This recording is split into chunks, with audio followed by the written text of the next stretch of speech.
읽은 이 말씀에 의지해서 모든 인간관계의 첫걸음은 부모 공경이다라는 제목으로 말씀을 전하겠습니다. 오늘 본문을 읽은 출애굽기 20장은 십계명의 말씀입니다. 십계명은 하나님의 백성이라면 지켜야 될 10가지 계명을 나타내고 있습니다. 1계명부터 3계명까지는 하나님을 어떻게 사랑해야 되는지 나옵니다. 그리고 5계명부터 마지막 10계명까지는 그 하나님을 사랑하는 사람이 이웃을 어떻게 사랑해야 하는지를 우리에게 알려주고 있습니다.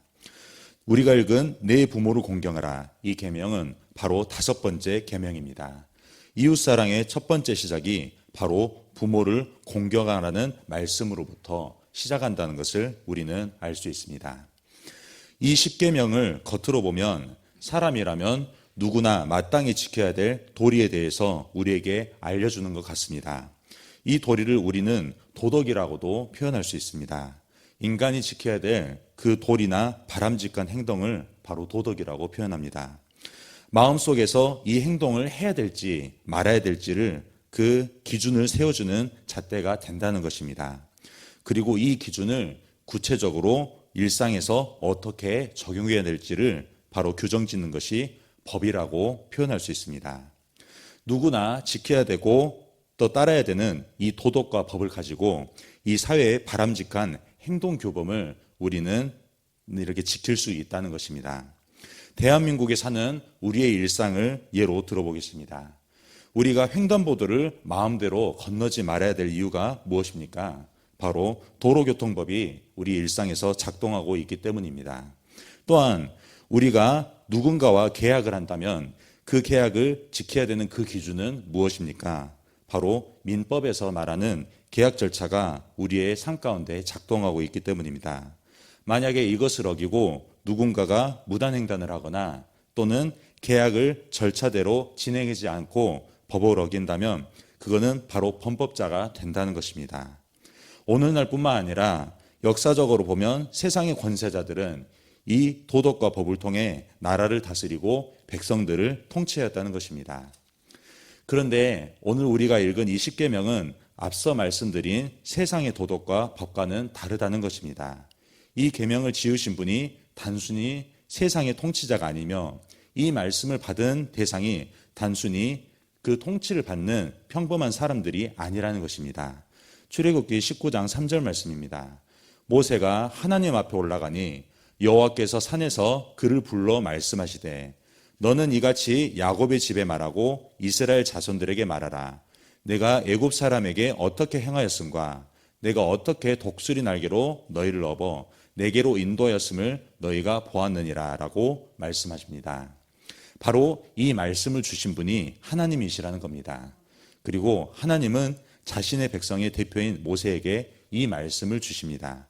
그런데 모세가 대표하는 이스라엘의 백성들은 단지 많은 민족 중에 하나가 아니라는 것입니다. 야곱의 집 이스라엘의 자손들이라고 그 이스라엘 백성들을 칭하고 계십니다. 한 가문을 지명하고 그들의 자손들에게 주시는 말씀인 것을 분명하게 나타내고 계십니다. 이스라엘 백성들은 400년 동안 애굽에서 종살이하던 자들이었습니다. 그런 그들에게 하나님은 큰 구원을 베푸셔서 그 애굽으로부터 해방시키셨습니다. 그리고 하나님께서는 그 이스라엘 백성들을 광야로 이끄셔서 자유인이 된 하나님의 백성들이 어떻게 살아야 되는지를 친히 가르쳐 주십니다. 먼저는 하나님을 사랑하고 다음으로는 이웃을 사랑하라. 그 이웃을 사랑하는 첫 번째 계명이 바로 내 부모를 공경하라 라고 가르치고 계신다는 것입니다. 이 말씀을 주시기에 노예였던 이스라엘 백성들을 업어서 인도하셨다고 말씀하십니다. 고난 가운데 묶여있던 그래서 일어설 힘조차 없는 그 자식들을 하나님께서는 친히 업으셔서 안전한 처소로 그렇게 피하게 하셨다는 것입니다. 그리고 이제 하나님의 자녀가 된 너희들이 이제 어떻게 자유인으로 살아야 할지 친히 말씀하신 것입니다. 하나님 나라 시민이 살아가야 되는 질서를 알려주신 것입니다.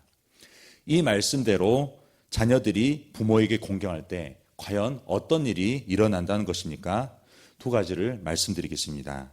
먼저는 하나님 나라의 기초가 세워진다는 것입니다.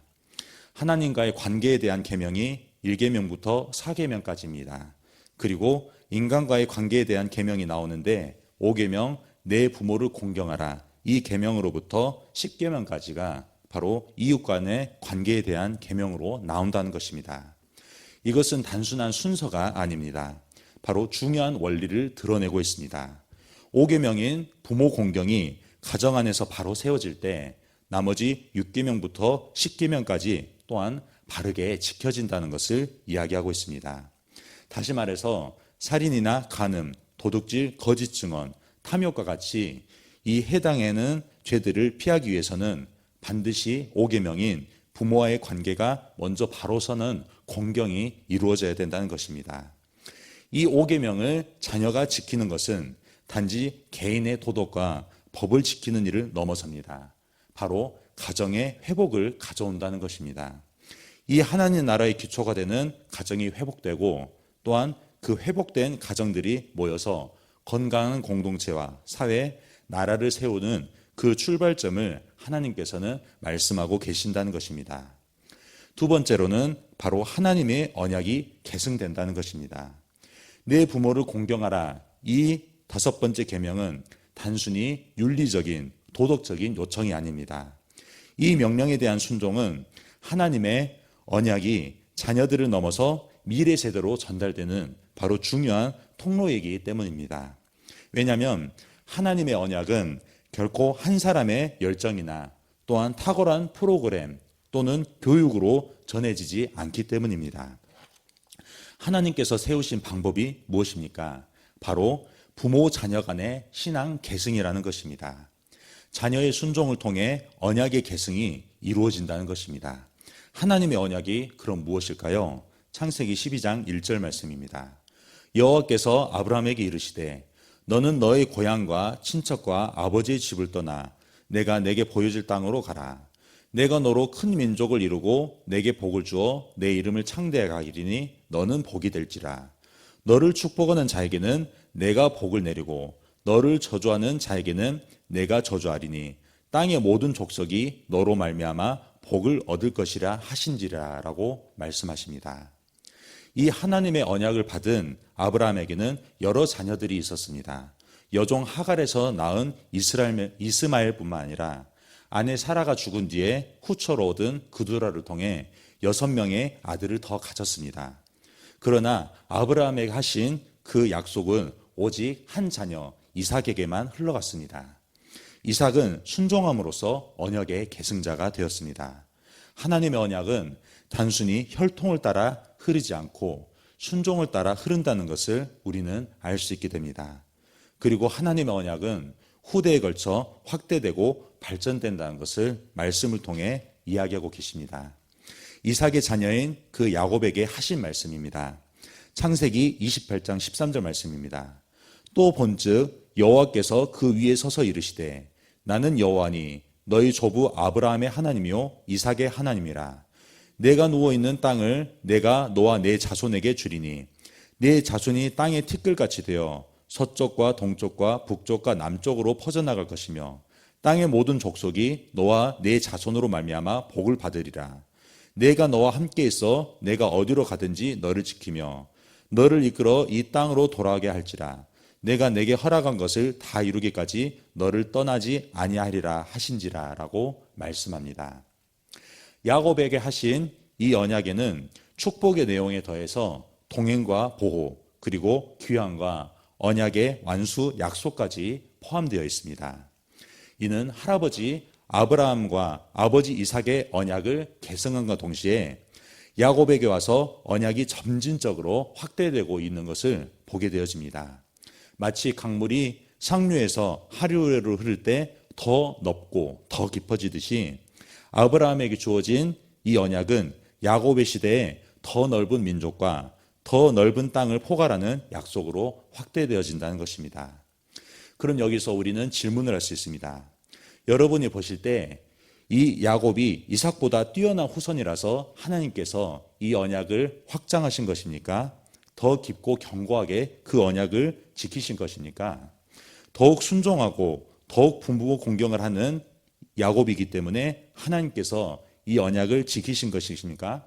그렇지 않다는 것입니다. 야곱의 인생을 보면 아버지 이삭과는 정반대로 다른 방향으로 흘러가게 됩니다. 그의 쌍둥이 형 에서의 장자권을 탈취하고 그 형이 들어와서 삼촌 라반의 밑으로 도망갑니다. 또한 삼촌 밑에서 노동하면서 그 삼촌 밑에서 어떻게든 발버둥 치며 벗어나기 위해서 속고 속이는 인생을 삽니다. 간신히 그 삼촌 밑에서 14년간 노동하면서 가정을 이루고 재산을 모으지만 결국 그 삼촌에게서도 도망칩니다. 자기 열심으로 성공하기 위해서 발버둥 치는 인생, 그리고 자기 스스로 인생의 고난을 벗어나기 위해서 발버둥 치는 자가 바로 야곱이었다는 것입니다. 그러나 그런 야곱을 하나님께서는 친히 찾아오십니다. 그리고 씨름하십니다. 더 이상 도망갈 데가 없는 하나님의 손에 붙들려서 생사의 기로에 놓인 그 씨름을 하는 야곱은 그 씨름에 지지 않기 위해서 밤새도록 하나님을 붙듭니다. 그리고 하나님이 그 자신을 놓지 않으려는 야곱을 기어코 하나님께서는 환도뼈를 쳐서 반드시 그 두 발로 서지 못하고 그 양손으로 하나님을 붙들어야만 버텨낼 수 있는 자로 만드십니다. 그리고 야곱은 그 상황 가운데서 하나님께 이렇게 간구합니다. 창세기 32장 25절 말씀입니다. 자기가 야곱을 이기지 못함을 보고 그가 야곱의 허벅지 관절을 치매 야곱의 허벅지 관절이 그 사람과 시근날 때 어긋났더라. 그가 이르되 날이 세려하니 나로 가게 하라. 야곱이 이르되 당신이 내게 축복하지 아니하면 가게 하지 아니하겠나이다. 그 사람이 그에게 이르되 내 이름이 무엇이냐? 그가 이르되 야곱이니이다. 그가 이르되 내 이름을 다시는 야곱이라 부를 것이 아니요 이스라엘이라 부를 것이니 이는 내가 하나님과 및 사람들과 겨루어 이겼음이니라 라고 말씀하십니다. 하나님의 언약을 지키시는 분이 바로 그 언약을 받은 자녀의 열심과 노력과 헌신이 아니라 바로 언약을 지키신 하나님께서 스스로 그 언약을 성취하신다는 것입니다. 아브라함보다 이삭보다 못난 야곱일지라도 그 못남의 깊이보다 더한 하나님의 사랑으로 언약을 지키십니다. 그 못남의 한계보다 더 크신 하나님의 분량만큼 그 언약을 인생 가운데서 지키십니다. 그리고 구체적으로 하나님의 삶에서 그 언약을 드러낸다는 것입니다. 오늘날을 살아가는 우리도 마찬가지입니다. 심지어 야곱보다도 더 못할 때가 많은 우리라는 것입니다. 하지만 우리는 이 하나님의 언약의 성취가 이루어지고 있는 하나님의 자녀라는 것입니다.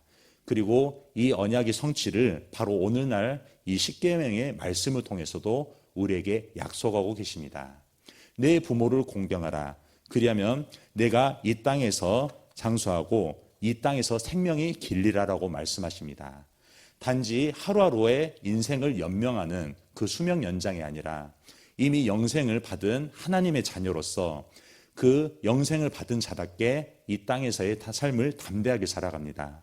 부모와의 관계뿐만 아니라 자녀와의 관계 그리고 이웃 간의 관계가 회복되고 하나님을 바라보며 그 하나님의 언약을 누리는 백성들이 많아지는 삶, 그들과 함께 천국을 향하는 삶이 바로 오늘날을 살아가는 우리의 언약의 성취라는 것입니다. 이 약속의 말씀을 믿고 오늘 하루를 살아갈 때 그 하나님의 언약 안에서 하나님의 자연의 신분과 지혜를 누리고 그 하나님의 언약의 성취가 내 삶에서 어떻게 드러나는지를 서로 고백하며 축복하는 인생이 되시기를 주님의 이름으로 축원합니다. 아멘. 우리 함께 기도하겠습니다. 오늘 새벽에 주신 말씀을 묵상하면서 기도하시기 바랍니다. 성도님들의 직장과 가정을 위해서 기도할 때 부부관계와 부모관계와 자녀관계 또한 일가 친척들을 위해서도 기도하시기 바랍니다. 유치부를 위해서 기도할 때 유치부 아이들을 섬기는 교사 순장들을 위해서 유치부 한 명 한 명을 위해서 기도하시기 바랍니다.